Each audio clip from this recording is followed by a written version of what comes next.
99% of authors believe their job is to sell books. Instead, it's something much more fundamental. As an author, your job is to grow an audience of readers who share an interest in the stories you create. The surface, this might not seem too different, but this changes everything in publishing. Instead of the story first model of publishing, today, I will show you what the readers first model for publishing looks like. Thousands of authors are already doing it, whether they realize it or not. And they are growing their readerships faster and making more money than ever. Readers first publishing means going beyond the book to grow your business. It means getting creative, playing to your strengths, and most of all, rewriting the rules of publishing to help you and your story stand out. Following are 10 weird ways that authors are doing just that and making millions. Let's get into it. So the first weird way authors are making millions is through card games. Weird, but actually incredibly cool. Sky Warren is one example of an author who's created Romance versus the World. I'll link to this and all the other resources I mentioned in the description below. And what I love about this is this game is specifically for spicy romance book lovers. So Sky Warren writes spicy books. Now she's creating a card game for readers who like spicy books. All of a sudden, she is something else that's very tangential to what she's doing that she's able to market and that she's able to bring readers into her world in. The deck seems like it's done really well. It has some great reviews, and I haven't played it yet, but part of me is tempted to play it, and I don't even read spicy books. Now, I want to give another example so you can really see how this card game thing isn't just a one-off thing, but actually the creating games specifically for readers who would be interested in books like yours is certainly a way to go beyond the book and put your readers first. And Holly Black is the next example. She did this incredible Kickstarter for Enemies and Lovers. And oh my God, it's based on her Cruel Print series. It's so cool. The cards are really pretty. It's a very in-depth game. And a lot of readers liked it. Over 8,000 people backed it on Kickstarter. And on the launch of the Kickstarter in November of 2024, it made $650,000 revenue just from one Kickstarter launch. Insane. So when you go beyond the book, there's just so many interesting opportunities. And this is just two examples of card games. But I want to move on to our second weird way that authors are making millions. And this is through story letters. This is so cool. Story letters are letters sent through the mail, usually every other week or once a month. And they'll each be parts to a story that you might receive over a year, over a few months, or maybe even over multiple years. And as you receive those letters, the story unfolds and you read the next letter and continue getting more of the story. Literally, I'm talking physical letters shipped off in an envelope, put a stamp on it, mailed to your reader's home, and they get it in their mailbox. And these stories are unique because they really are only able to be told through letters. They shift the stories that we do know, the genres that we love, romance, historical fiction, and make it so that the letter story is now this new, really incredible thing to stand out and get the attention of readers. There's a lot of examples, dozens of people doing this successfully, but I wanted to pick out two. One is Flower Letters. Flower Letters is a pretty robust site. They've been doing this for a while, and they really emphasize entirely that this is a new type of story, getting that story letter mail being the really crucial thing here. And they have a few different genres. They have fantasy, Regency romance, World War II romance. Most of it has to do with romance and incorporating some other subgenre into it.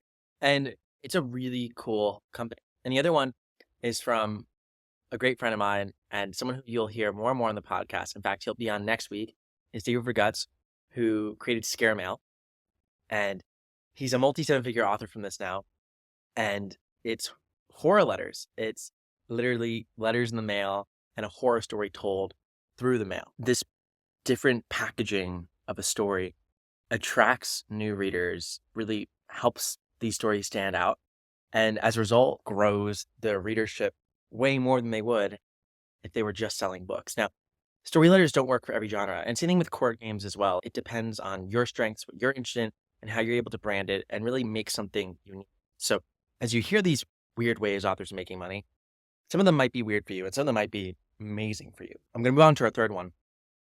And this is really consulting, coaching, and anything related to education on top of your fictional stories. And you might be thinking, there's no way authors are doing this. In the nonfiction world, we see a lot of people doing this. And it's a great model. You create content that educates someone on something they're looking to learn more about. Maybe it's business, maybe it's health. And then you could create a program or coaching that helps them through that more. And you might be thinking, how can I do this with fiction? And for some authors, they're really creating an authority and building credibility in a space through their fiction stories. Science fiction, which I write, is a particular genre that has a lot of authors doing this, where they'll be writing about new technologies, they'll be writing maybe about biotech or artificial intelligence and how that impacts the future in a specific way. And they're doing a lot of research, they're learning a lot. They're really teaching their readers through fiction. It's really cool. And what ends up happening is those readers end up wanting to dive deeper with them. And many of them end up doing consulting. Neil Stephenson famously has done this, where he's consulted for many Fortune 500 companies on really where they're going in the future and future building for them. You have Elliot Pepper, who is an amazing author. He's one of my favorite. And he also consults regularly for technology companies. And it's a really cool relationship because these authors are getting to now get paid to learn more about things that they're going to be writing about in their future stories anyways. So it's a really cool model. And it's one that particularly works well if you're building unique credibility through the information that you're sharing in your stories. And it's not unique just to science fiction authors. Imagine many thriller authors. You could be consulting for different detective agencies, different people who are looking to think about, like how do different guns work? How do different weapons work? That can be really good for thriller authors. You have survival authors and people writing things like romance and thinking about second chance romance, relationships, all the things that you can provide advice on. So it depends, again, the genre that you're writing, where your credibility is, and where your readers are going to trust you to provide that deeper level of insight. But you can build a business around that and actually stand out from that, where you're able to make more of your money from doing these things beyond the books, but also grow your readership through it too, because there might be some people who just come to you for these extra services and then find out about your books, which happens all the time. Now, the fourth weird way that authors are making millions in their books is not actually a specific monetization model. Everything I listed before was a different way to actually create a unique product or service that makes money. And this is less about that, but instead about creating a unique experience to market yourself better. And what I'm calling this is a unique content tilt. So there's a few examples of what you could do here, and I'll give you one off the bat, which is visual book summaries. I'm going to link down to someone who's done this below. It works really well for nonfiction, but they basically combine their skill for reading and their skill for creating images and graphs, and now summed up famous nonfiction books in a few minutes for people who might not have the time to read the full book. And that's a pretty cool thing. And they've gotten a lot of people to read them from it. And from there, now that you build that audience, right, readers first, you're able to create a business around that. They can then sell their own nonfiction book. They could maybe bundle these up into a paid service where you can get access to 100 premium visual summaries of books. And what's amazing is that visual book summaries are just the beginning here. We're thinking about creating a unique content tilt. It really just comes down to combining two unique skills or interests you have into one. And this could mean creating like a unique edge on creating content. Like maybe if you love travel and you travel often, you're able to travel to different settings related to your genre. So you're able to show readers fantasy places in real life, because there are some pretty fantastical places in the real world where different things have been filmed. Maybe you're able to show different technology in real life if you're writing science fiction. Maybe you're able to highlight content around taking different weapons or different scenes and action scenes in books and breaking them down, right? Things that would interest readers, that would get them engaged, and that also highlights your expertise and another skill you have. But it goes even deeper than this. And I want to recommend one of my favorite books. It's called The Anatomy of Genres by John Truby. And this book really dives deep into how you can create your unique content, your unique tilt, by actually innovating with genre inside of your stories. The book itself goes through all the different major genres, all the different tropes and different kind of psychological reasons readers actually experience these stories. And then gives a ton of examples how stories have mixed and matched these genres to actually create breakout blockbuster stories, whether in film or books. And I think there's just so much opportunity for authors to be able to mix and match and really innovate on what genre looks like, because so many of the breakout hits are actually going beyond what we think of as our existing market of books and innovating and noticing different gaps in the market to actually create something unique and awesome that helps you stand out. So hopefully this is helpful. You don't need to stand out by creating a new product or by packaging your book differently.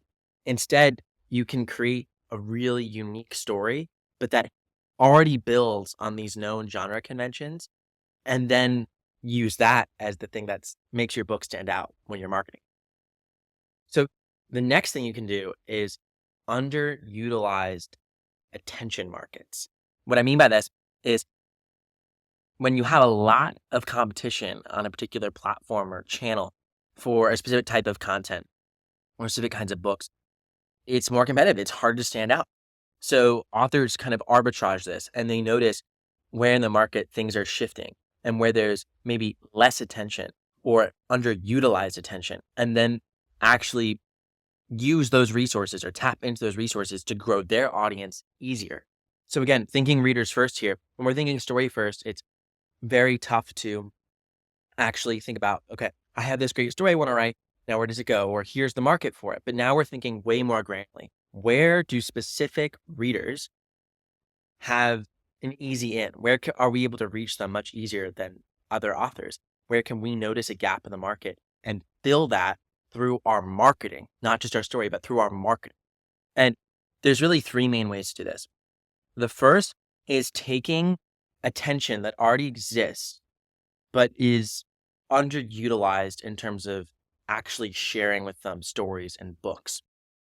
So examples of this could be another author who has a mailing list of thousands of readers, and they're only sharing their own books when they publish them a couple times a year.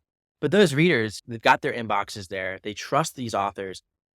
They'd be open to hearing more books. In those relationships, and really we call this book swapping, it can be really interesting to actually tap into that attention and share your book with those readers. It goes beyond just author swaps, though.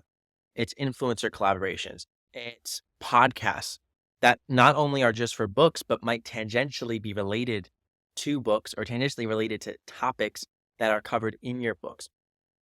And it goes even further than that. There's online communities, Facebook groups, Reddits that you're able to get traffic in. And oftentimes when it comes to these sorts of communities, it's better to have someone else talk about your books rather than you, because it comes off as more organic. And this is where you're able to have street teams and ambassadors go out, and it's called astroturfing, and basically go into these communities and post on your behalf organically, like they do love your stories, but you're really pressing the needle here, encouraging people to post in specific places. It works really well. And this is how you're able to mine underutilized attention when it comes to thinking about digital communities and online. But there's another way to do this too. You can go to in-person events, right? And it doesn't have to just be book signings. Maybe there's local festivals near you that are not explicitly focused on books. So there's lots of readers who are probably going to show up there, and it might be a lower proportion of the total people there compared to a book festival, but you'll stand out and capture a way higher proportion of the readers because you're one of one there. And this especially works well if you have a book set in your local city. People love buying things set in their local city, and it could be a really good way to get traction and get off the ground. And the last way that you're really able to make use of underutilized attention is seeing where these attention markets are shifting, aka where are people spending more time now than they were 6 months ago or 6 years ago. Examples now can include things like Threads. Threads has grown a lot. Threads didn't even exist really 3 years ago, and there's a lot of authors on it.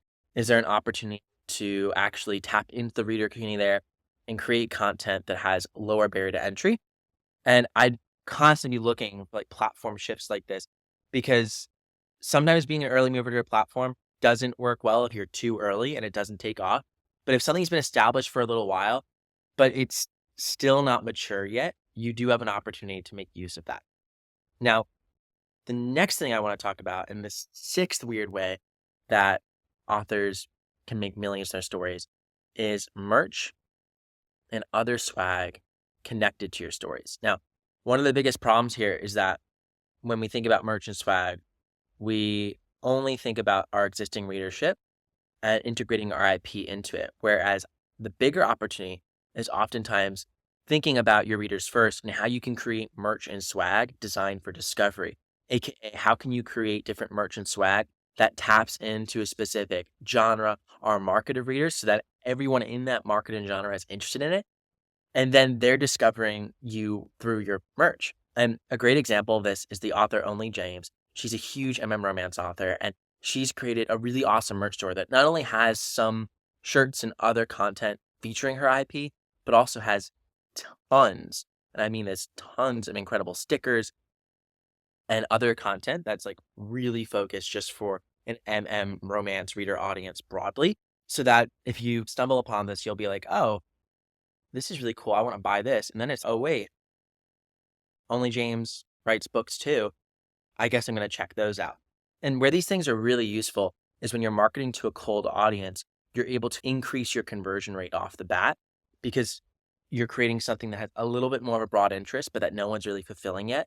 So if there isn't an romance merch store, which in this case, Only's really created that, but in your context, if no one's created a merch store, or specific swag or mugs for your readers, you're able to now sell those through Facebook and have your book be the upsell, or the book is there and the merch is the upsell. And all of a sudden, you've gotten more people interested in your product while simultaneously increasing the lifetime value of your consumer and what they're going to be paying up front, which means that you're able to make your money back faster on ads, ideally profit way quicker.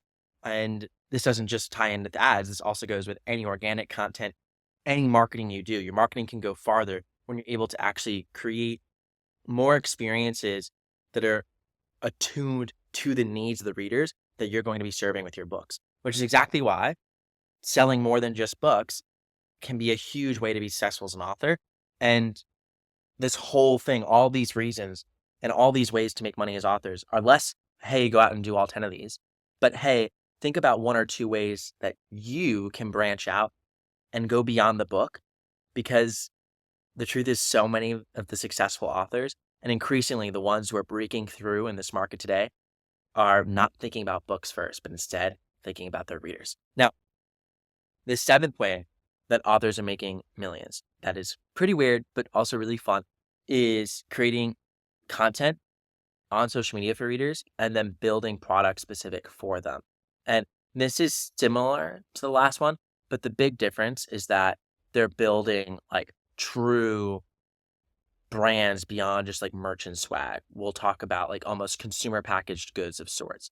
And I find these to be fascinating, and I find these to be really interesting for the long haul, because someone who taps into something like this can create a product that scales beyond their book, if they have a book, and can generate like real enterprise value for a business that other people might want to own one day, a business that you could sell, and also creates a sort of product that other authors can collaborate with and tap into and also sell it to their reader base. So you're almost building a platform to both reach more readers and also help other authors make more money. And it becomes this really mutually beneficial thing for the community as a whole. And a lot of the authors who are doing this are also simultaneously building audiences of readers and growing their audience of readers through social media so that they're able to have their own marketing engine for their unique products and brands. Now, this sounds a little far-fetched. Let me give you two examples. One is Haley Pham in Book Talk. She's literally has millions of followers across YouTube and TikTok following her for her book recommendations and her awesome videos. And through her like bookish lifestyle content, she created book sleeves that sold out almost immediately. And they're really cool book sleeves that serve and solve a real problem with her readers. So now she could build this book sleeve brand, and seems to be in the process of doing so. All the meanwhile, she's writing her first romance book. And she's, again, gone out and found the audience before she even wrote the book, is now selling them this brand that could be bigger than her books and that other influencers can sell. And then now is writing and going to release her book as well. Just a kind of a case study and thinking readers first and going beyond the book. And if you want to see me dive deep with an author, amazing author actually, and how she's doing this with her books, you can check out my podcast episode with Maggie Beeler. It's linked down below. We talk all about how she's going to turn her cocktail book for readers, Trope Tales, into a multi-million-dollar cocktail brand. So you can check that out in the description down below. It's one of the first podcast episodes of Beyond the Book, and I think you'll really enjoy it. Now, the eighth way that authors are making millions of their stories that's weird, but really cool, is what I'll call the community play. And this is where an author starts a community, not explicitly for their books, but for an overall genre or for an overall space of readership. Really, what community is, in short, is owning a space in readers' minds. And if you don't have any readers or a small amount of readers, a community about your books is going to own the space of your books in readers' minds, but there's not going to be a huge market for that because you don't have many readers yet. And then you get into that same problem where it's, how do I convince people to join this community? I guess I have to convince them to buy my books first. And then you're not thinking from a reader's first lens, but a story first lens. And then you end up stuck and discouraged.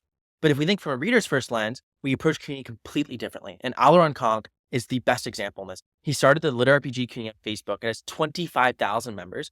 And through that, he's really been able to brand himself as the godfather of American lit RPG. And that was his whole goal, to build a community of lit RPG readers in America who are exploring the genre, sharing book recs, and also other authors too, and uplift the entire. Alaron Kong's become really a legend in the space because of that. It's helped him certainly sell a lot more books and really builds a moat where now he has this space that trusts him and that he's able to now share any future novels with and almost become canon because he's tapped into the community and owns it already. So really cool stuff. And there's so many different communities that need to be built. Smuthood is another really popular Facebook group that took off from COVID to now and is massive for romance readers. And I just see community as such a big opportunity. And for authors who are excited about building community, instead of thinking about your reader group, how can you build the reader group that then all readers who could ever be interested in your books want to come to? And it becomes, again, a vehicle to not only uplift you, but other authors. And what's cool. Now, the ninth weird way that authors are making millions of their books is movies. And what's really cool, and I made a Facebook post about this recently, was that we're entering an age where YouTube is the default app people watch their television. People now spend more time watching YouTube on TV than they do on their phones or tablets. And YouTube is now basically the new Hollywood. And anyone can upload a YouTube video, which means you can make movies, make television shows, and upload them to YouTube. Now, of course, the question is, how do we fund these? And how do I do this? There's a lot of different skills required of me. First of all, some authors might have a filmmaking background where this feels very natural to them. And I could go on for 3 hours about this. In fact, probably each one of these weird ways to make money will become a separate video at some point that I do a huge deep dive into. But with YouTube, I'm specifically excited about creators partnering with authors, especially up and coming creators who are filmmakers, who want to make it big on YouTube, and who are taking authors' content and IP, really partnering with them, and then working with that author's audience to basically run a Kickstarter or another crowdfunding campaign to then try and actually produce that movie and that short film, and then incorporate different product placement and other brands into the movie itself to actually generate additional revenues. That the Kickstarter is essentially covering the costs of the production, and you have your profit from YouTube AdSense, which is somewhat minimal, but then actual brand deals, which could be quite significant depending on the number of people who watch it. So examples of this are Jonathan Yanez. He had literally $25,000+ raised to create a short film of his sci-fi novel, and he raised this through Kickstarter. And his fans were getting access to it, different DVDs, all this stuff. Then another example is the Lizzie Bennett Diaries, which existed on the internet now a long time ago. And I actually found this out through someone in the community, Morgana, who has an amazing podcast. Her name is Morgana Bevan. She has a great podcast about basically romancing for Swifties, and it's how to write books inspired by Taylor Swift and what we can learn if you're a romance author from Taylor Swift. Amazing podcast. Morgana's amazing. She sent me down this whole rabbit hole of web series, and one of them was called the Lizzie Bennett Diaries, and it raised nearly $500,000 on Kickstarter nearly a decade ago to produce a web series on YouTube. It's epic stuff. And all this to say that when you're actually creating stories for your readers now, it's about bigger than just even reading. It's about thinking about these other media formats that your stories are able to be into and realizing that you don't need a studio anymore. You don't need an exec to greenlight it. Things are more accessible than ever. And if you're working with the right creator and the right partnership, or you have the skills yourself, there could be a really interesting opportunity in movies. Now, the last weird way, but not the actual last weird way, because there's plenty more weird ways authors making millions. But the 10th and last final weird way authors making millions for this video is real estate and ghost hotels. And I'll be honest, this is probably my most far-fetched one. And I'm leaving this out there because I think it's so cool. And I know more people are going to be getting into this, which is Airbnb released on their blog places on their platform to be able to curl up with a good read in a literature-inspired stay. I'm really bullish on actually bringing experiences from the URL online to IRL or in real life. And there's no better way to do that than almost create a literal immersive experience for readers in a specific genre. Imagine a fantasy Airbnb. Imagine an Airbnb for horror readers. This stuff to me is incredibly exciting. I think there's big opportunity in creating things like this. And where I see the real upside in for authors is either being able to really start those places yourself and create these experiences that can go beyond real estate. Maybe these experiences are more like creating your own escape room type thing, or other types of immersive IRL experiences that bring readers together. And then the key here is amplifying it through social media, because the biggest brands now, really the biggest fictional IP, Squid Games being one, has primarily marketed themselves through doing these in-person activations that they bring fans into, but then get 10,000x times more fans watching it online by creating content about it. And a really interesting example of an author who's done this, which is like not connected to necessarily this concept of immersive reader experiences, but is very much connected to creating awesome reader swag and products for readers that go well beyond the book, is Willow Winters. And if you look at her TikTok, if you look at her Instagram, a lot of it's documenting her actual process of creating her book boxes, the things she's putting in it, the book she's putting in it. And Willow Winters crushes it with book boxes. She's an amazing person, amazing author. And her model is really interesting because she's taking something that she's already doing, right? She needs to pack these book boxes, needs to get them out for her business, and using the process itself to amplify her marketing and amplify the book box to thousands and thousands of more readers. And therefore she sells more. And there's again, a really interesting opportunity to do this with Airbnbs and other types of immersive IRL experiences where readers want to come to these things. But then in this same vein, you're using social to help your IP reach 1,000 times more people because your IP is already integrated into this IRL experience, whether it be an Airbnb or something else of that nature. Okay, I know this is a lot. As you can see here, the goal of this podcast isn't just to help you dream big and find new revenue streams. It's to help you really think differently about how you reach readers and grow your readership in a completely different way. That's what this is about. And if I can leave you with anything, it's that when you go beyond the book and when you really put your readers first, you understand that not only is publishing not only just about publishing books, that's not really what we're doing here. What publishing is really about is changing the world. And as storytellers, you are a change maker. And you can literally change how people think about themselves, what people buy, what people wear, and where people even want to live or spend their time because of your stories. And that is the coolest thing in the world. And it's why, as a collective of storytellers, together, we are boundless. You'll see me next week on another episode of Beyond the Book with David Regetz. In the meantime, if you want to join the Beyond the Book Academy, we have a waitlist for it.